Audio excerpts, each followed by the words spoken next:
अरे सानू भाई का करत हो? अरे ये खाना बनवले की तैयारी है। का करबा, ये परदेश का जिंदगी है। कंपनी में 10 घंटा ड्यूटी कैले के बाद आके यहाँ खाना बनावा, कपड़ा धोआ, ये तो जिंदगी हो गई है। छोड़ा मर देव तो रीते है सब कर। सुनावा एक गाना सुनावा। गाना सुनाई? हाँ एक गाना सुना। हाँ करे, कंपनी में गाना निकल जाते हैं। चल के ना दुखो सबाई के सुनावा एक गाना। ई कुल तो लगले रही। चला सुनावत ही थे, नीलकमल सिंह का सुनावत ही। सुनावा। ओ लोग प्यार से जरता, ओ लोग प्यार से जरता, बदनाम सलाई बा। लोग प्यार से जरता, बदनाम सलाई बा। मतलब के दुनिया के ये सच्चाई बा। हो दिलदार के दर्द हवे, सब फेल दवाई बा।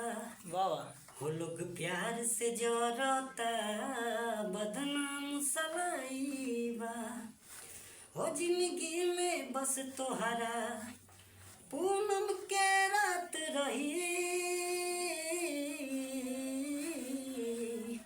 हो जिंदगी में बस तोहरा पूनम के रात रही।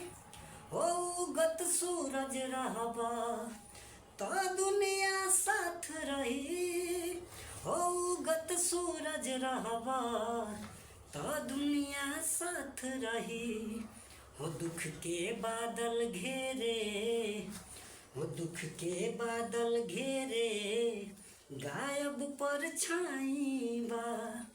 हो लोग प्यार से जरता, बदनाम सलाई बा। वाह वाह। हो जे के दिल में रखनी, उहे दगा कइलो।